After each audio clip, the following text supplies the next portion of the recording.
section of Sunni Islam.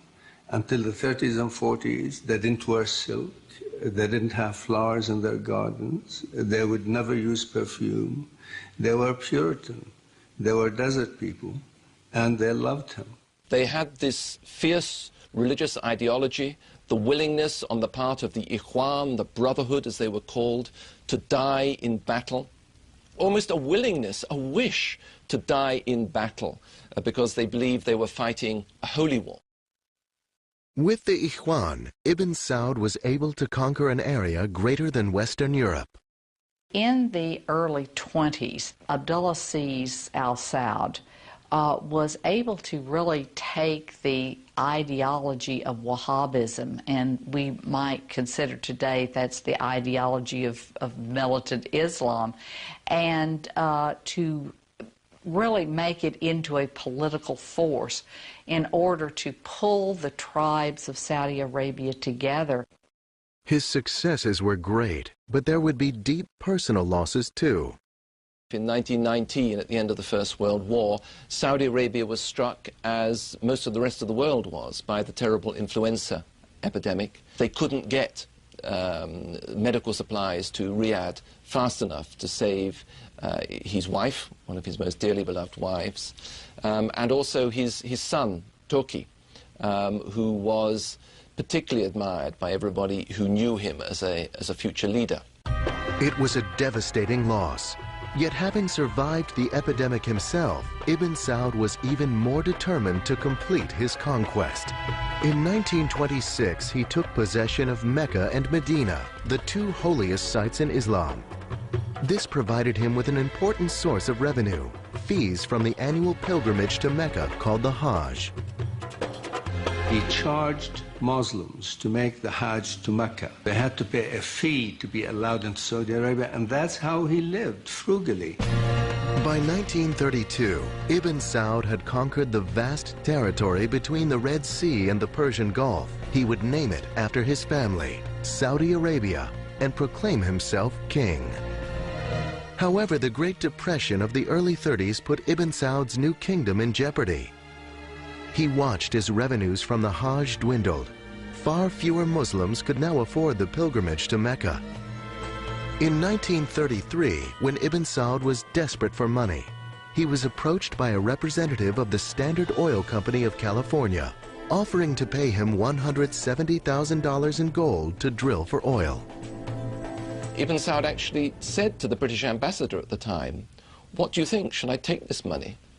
And the British ambassador said, "Yes, take it, because there's no oil there anyway. They're paying you, these stupid Americans, money for nothing."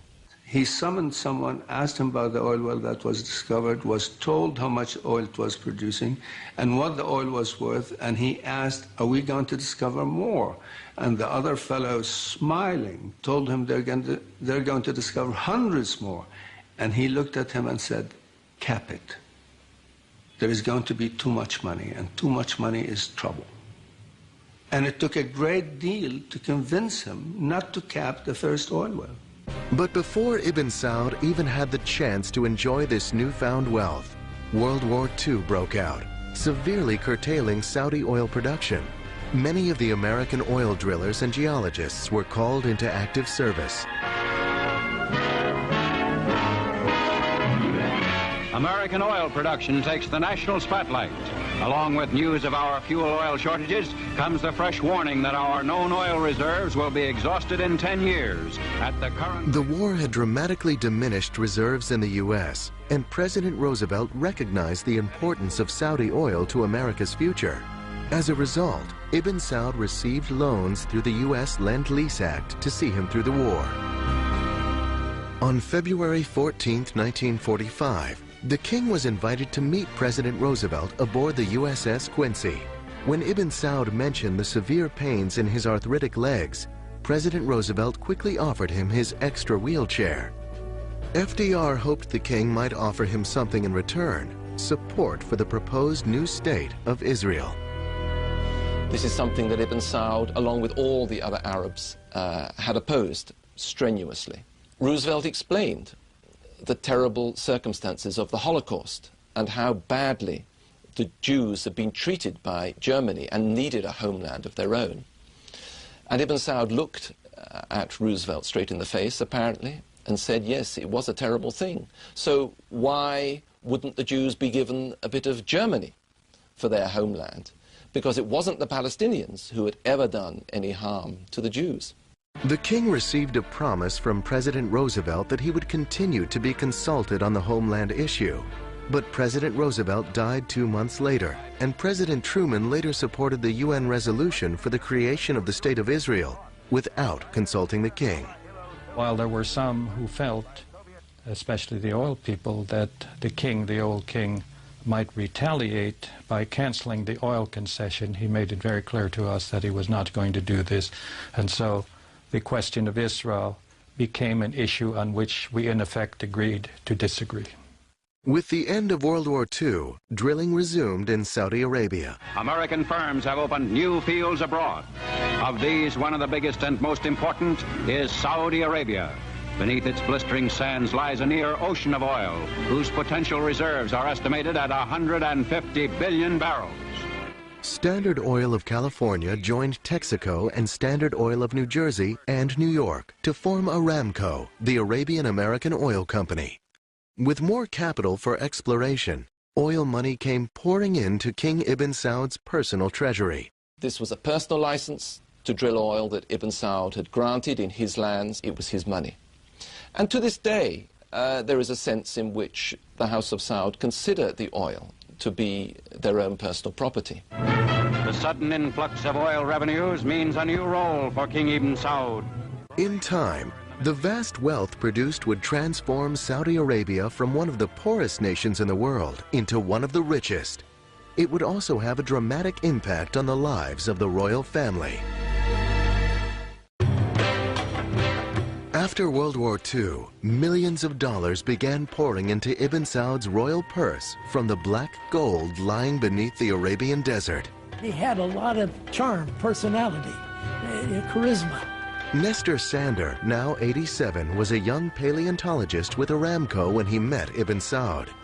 He drove into the camp there with this big black Chrysler sedan with these two big Somali slaves on either running board with a rifle and the red robes, and they were very fancy looking.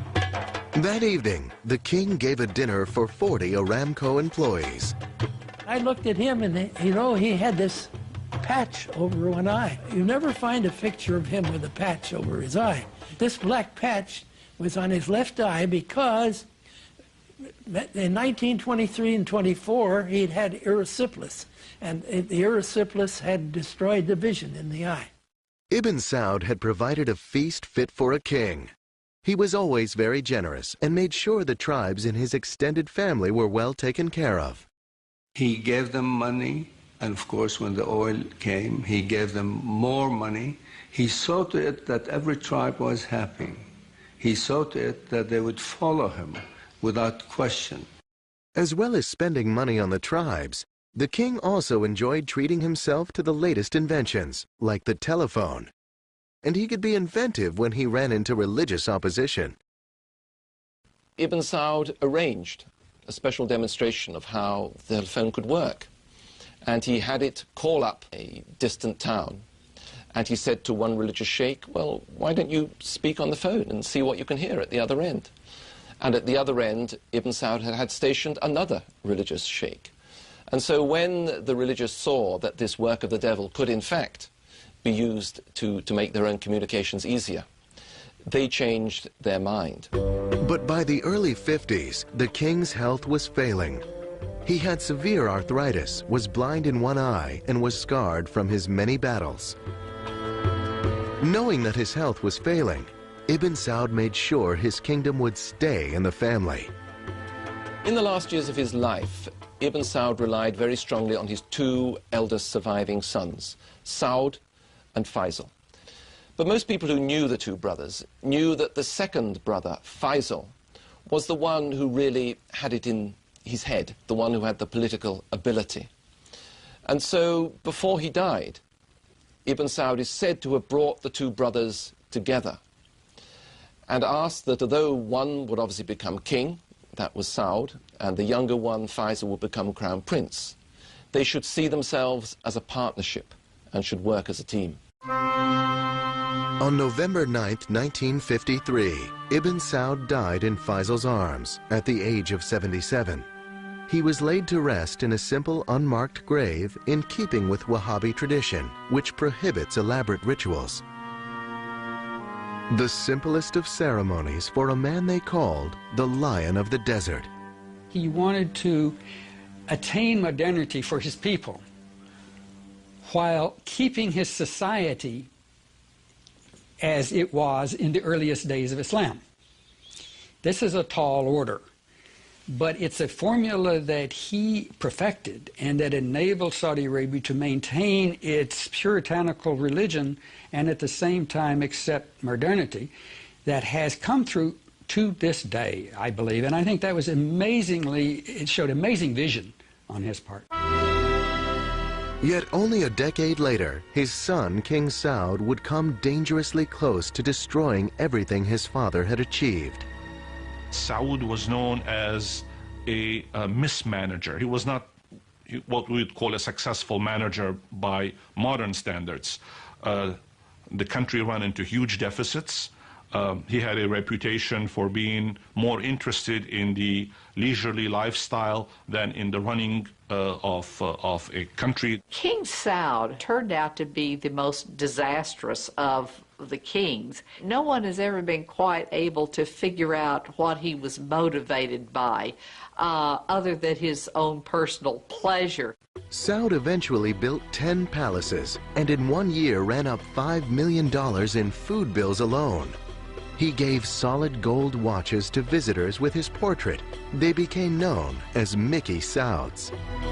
Even with millions in oil money pouring into the treasury, the lavish lifestyle of the king had put the country in debt. The royal family was upset with his excesses and also with his support for Egypt's president, Gamal Nasser. They were worried about Arab socialism, and they were worried about Nasser's connections with the Soviet Union. The Saudis are deeply religious, consider communism, generally speaking, as atheism. President Eisenhower was concerned as well. To break Saud's infatuation with Nasser, in 1957, he enacted the Eisenhower Doctrine, which promised military and financial aid to any country fighting communist aggression. Eisenhower and Dulles had the idea for a time that Saud, representing the Saudi state, which was receiving more and more oil income, might be a useful counter to Nasser in the Arab world. America's military and economic aid dampened Saud's enthusiasm for Nasser. In 1957, Eisenhower invited Saud to visit the White House. When King Saud arrived in Washington, D.C. with his entourage, they stayed at Blair House. The king's servant was overheard commenting, "The U.S. president must be a poor man because he has such an old place for his guests to stay in." If King Saud wasn't everyone's choice of favorite house guest, his young son Mashur had stolen the hearts of Americans. The king had brought his son to receive treatment for polio at Walter Reed Hospital. Mashur was Saud's 24th son, and perhaps the only area where Saud excelled over his father, Ibn Saud, was in procreating. He was to sire 52 sons and 55 daughters.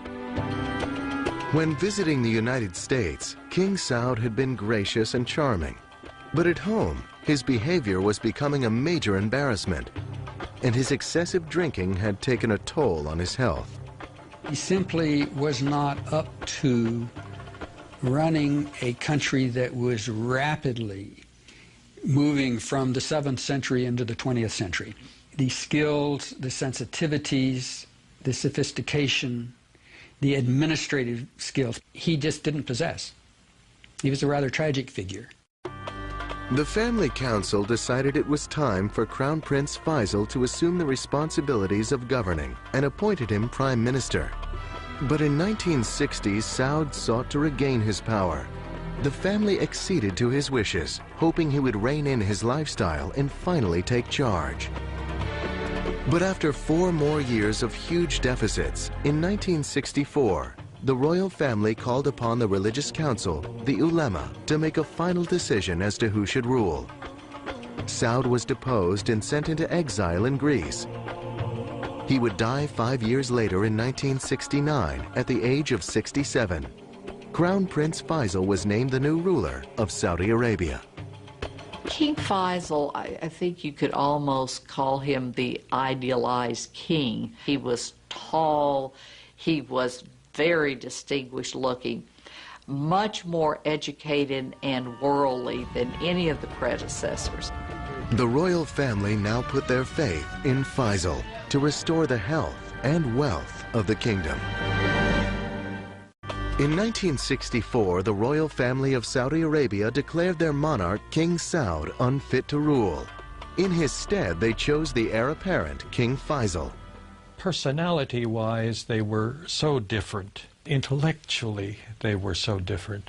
Saud, the last thing one would ever have said about him was that he was an intellectual. That wasn't his interest. Faisal was very well read, paid attention to all kinds of things. He was a very wise, able man. Faisal had been groomed all his life for the top spot. As a young boy of 14, he was singled out by his father, Ibn Saud, to make a trip to Europe. When he was only 25, his father appointed him foreign minister. He was a very modest, a very humble man. I remember his once saying to me, one should always listen twice as long, twice as much as one talks. In 1945, he was in his late 50s and had left his down to earth, extremely willing to fit in. Mayboy life behind. I understand that when he was a young man, he was a bit of a libertine at times. I can't say how much or just where, but that was what the stories were. Certainly, by the time I knew him, he was anything but. Faisal's first challenge was to save a failing economy. He initiated tough reforms, warning princes that they'd have to tighten their belts and lower their expectations. He initiated an ambitious 5-year economic plan, building schools, hospitals, and irrigation projects. Faisal, more than any other king in the kingdom, is the person who actually propelled the kingdom into the modern era. And he did it even to the risk of bringing television into Saudi Arabia. There were actual demonstrations against this wicked Western invention that would bring these ghastly soap operas showing the decadence of the West into the Holy Land. King Faisal insisted that this was an innovation which, under control, could actually enhance education and pushed it through. Faisal was a tough taskmaster, but he was equally demanding of himself. The man would work 12 to 14 hours a day, receiving petitions, seeing foreign diplomats, meeting with his cabinet. So he was unlike any other Saudi ruler I have known. He was a creature of work. Faisal had already begun initiating reforms when he was the prime minister under King Saud, including eliminating slavery in 1962 when pressured by President Kennedy. President Kennedy supposedly said to Faisal, Your Majesty, you're going to deny this, but there are slaves in your country, and I want them freed.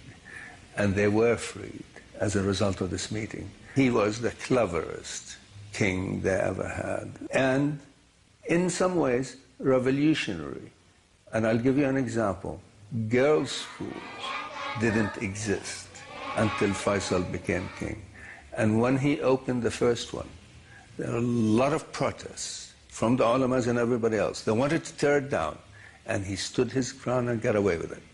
Faisal understood the need for keeping the Bedouins and the religious leaders happy, and he fully enjoyed taking part in traditional Bedouin customs.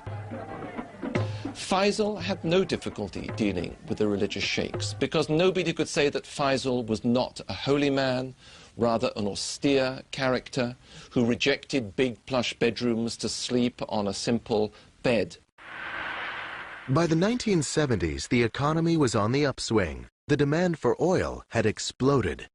everything seemed possible. I mean, it just seemed a cornucopia that, you know, was going to be there forever.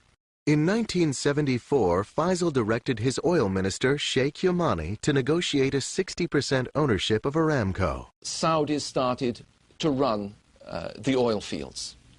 It was this, the great national asset, that Faisal felt that the Saudis should take control of themselves. It jerked Saudi Arabia out of this medieval past and threw them onto the center of the world stage, because they were producing so much oil, so much money was coming in, that they had to spend this money in order to keep the international economy going.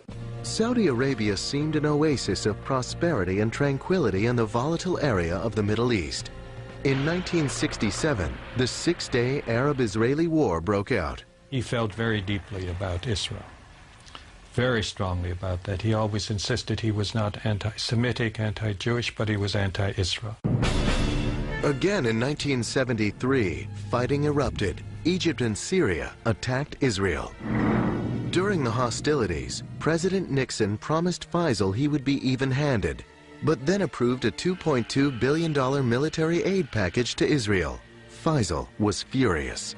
Having gotten this message that we're going to be even-handed, and 2 days later saying, and we're going to give $2 billion to the Israelis for military aid, was a breach of trust, personally.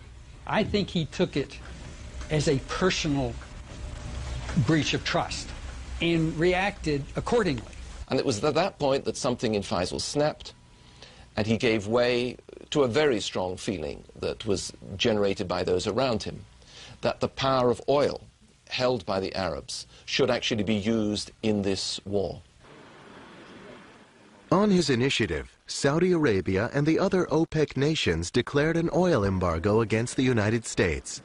It was the only card he had to play. It was the only weapon he had in his arsenal that he thought would make an impact on America. Now, it did make a big economic impact on America, but it certainly didn't change American policy. In 1975, Faisal was at the height of his popularity throughout the Arab world. Then, on March 25th, he attended his weekly majlis, or public audience, for those petitioning the king for favors. Suddenly, a young man rushed towards him. A gun discharged, and the king slumped forward. Faisal had been assassinated. The assassin, Faisal bin Musaid, was King Faisal's own nephew, seeking revenge for his brother's death. The assassin was the brother of a rather unstable prince who had been involved in demonstrations against the new television stations. Faisal had ordered troops to suppress these demonstrations. They had exceeded their warrant. They had shot a number of the demonstrators, including this young man. I was so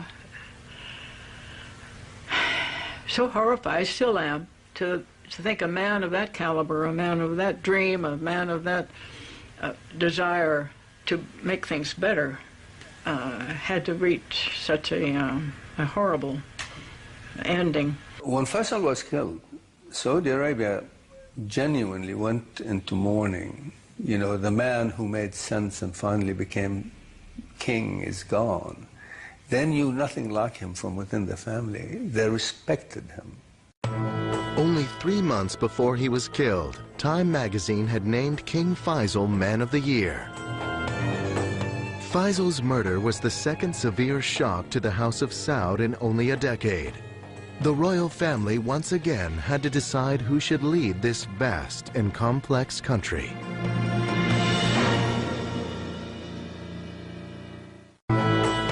On March 25, 1975, King Faisal of Saudi Arabia was assassinated. Even as the country mourned his tragic death, the royal family moved quickly to choose the next king. The line of succession usually went to the next eldest son of Ibn Saud. However, Muhammad, the next in line, would be passed over by the royal family because of his drinking and volatile temper. The next eldest son, Khalid, was chosen instead. He was kindly.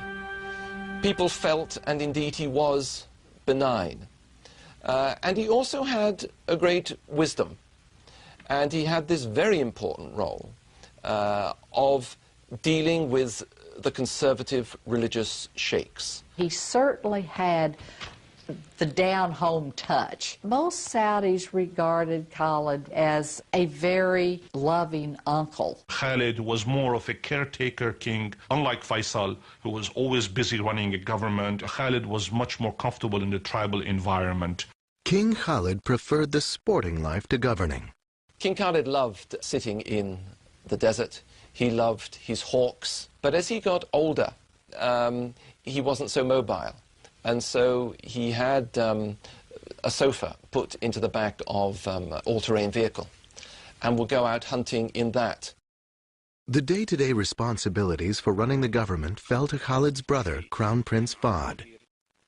Fahd was the executive, the thinker, the modernizer. Khalid represented the more traditional side, the more religious side. But this royal partnership was shaken to its core by major events in 1979. In January, Iran, Saudi Arabia's northern neighbor, was taken over by Shia fundamentalists. The Shah had fled, and Muslim cleric Ayatollah Khomeini now governed a new militant theocracy. Khomeini and the Iranians trying to export that revolution, and that Saudi Arabia was a really tempting target.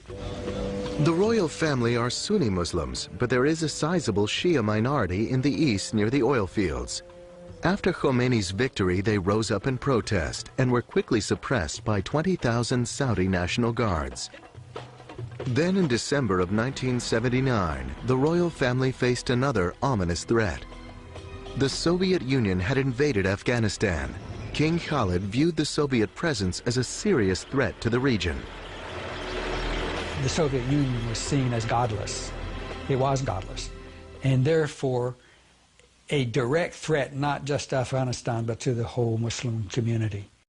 Saudi Arabia would support the Mujahideen, religious fundamentalists fighting the Soviets, including many young Saudi Arabians who went there to fight. It was very successful for the Saudis and successful for us. The Soviets were defeated. And all these young Mujahideen, paid and trained by the Saudis and to some degree paid and trained by us, were also victorious. But actions have consequences. But King Khalid would not live to see the Soviets defeated in Afghanistan. He died of a heart attack in 1982. Crown Prince Fahd made a smooth transition into his role as king, having been a ruling partner for years. Very gregarious. He would talk sometimes for 2 or 3 hours at a stretch. He was a very literate, very astute person in terms of his knowledge of the world, in terms of his grasp of the diplomacy at the moment. But one of Fahd's major challenges was facing him right at home. Some of the young Saudis who fought in Afghanistan experienced a difficult transition when they returned home. They now viewed the royal family in a new light.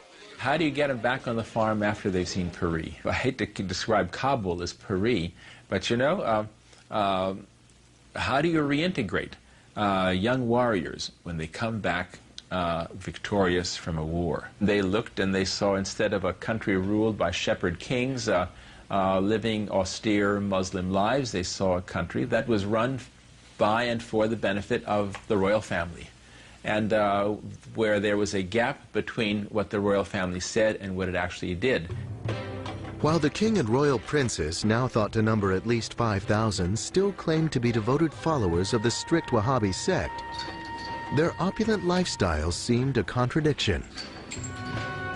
When Fahd was crowned prince, he lost $6 million in one night of gambling in Monte Carlo. As king, Forbes magazine estimated his wealth to be about $30 billion.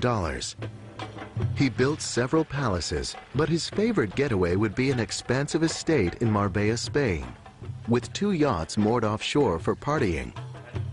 But the good life does have a price. The king's weight would balloon up into, well over 200 pounds and perhaps a good deal closer to 300 pounds. And then he would go on these crash diets. But pretty soon you'd see him, and even in the flattering, concealing garments that Saudis wore, you could tell that there was a lot of king there beneath these garments. I think it added to the way people saw him as someone who was not as self-disciplined and with the same inner checks that someone like Faisal so totally had.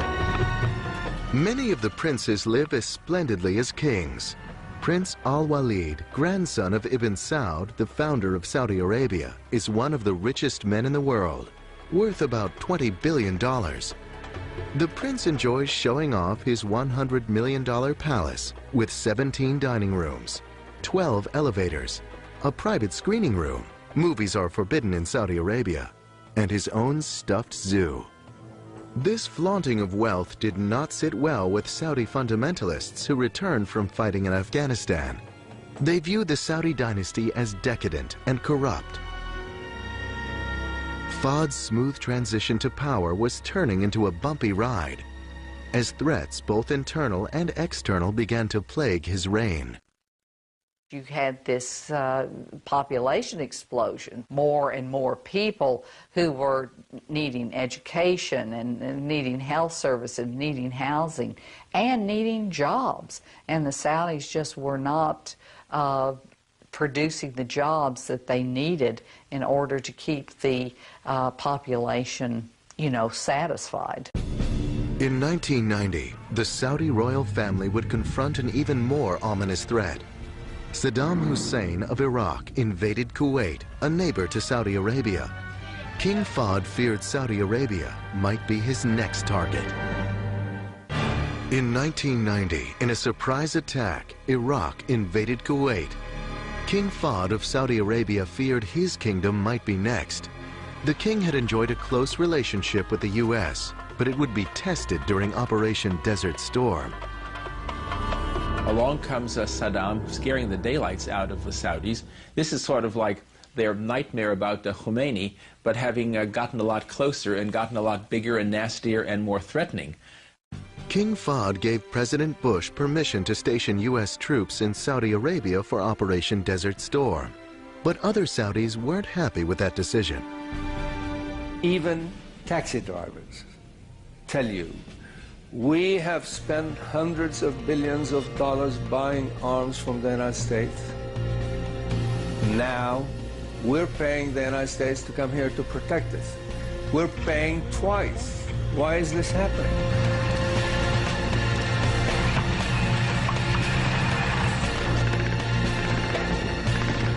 After Iraq's defeat, 5,000 American soldiers remained behind in Saudi Arabia.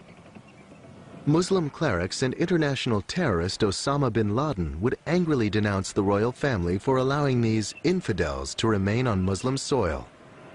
Saudis had always had a real fear and resentment of an American military presence in Saudi Arabia for two reasons. One, they are xenophobic, and the idea of armed foreigners in the country was very disquieting to them. Another thing that was of grave concern to them was that they consider Saudi Arabia to be sacred soil because it is the place where Mecca and Medina are. In November 1995, angry rhetoric turned to violence. A U.S. training mission in Riyadh was bombed, killing 5 Americans. The following year, another devastating attack. A U.S. military housing complex in Dhahran. 19 Americans were killed. King Fahd claimed to have found and executed the guilty terrorists, but FBI agents complained that they hadn't been given access to the investigations. There was now a decided chill in relations between the United States and Saudi Arabia. Internally, King Fahd faced other problems. He had anteed up the major tab for Desert Storm, about $55 billion, and the economy was suffering. Yet he chose not to cut back on princely stipends or commissions. Rather than reining in the royal family, he more or less just let them run wild.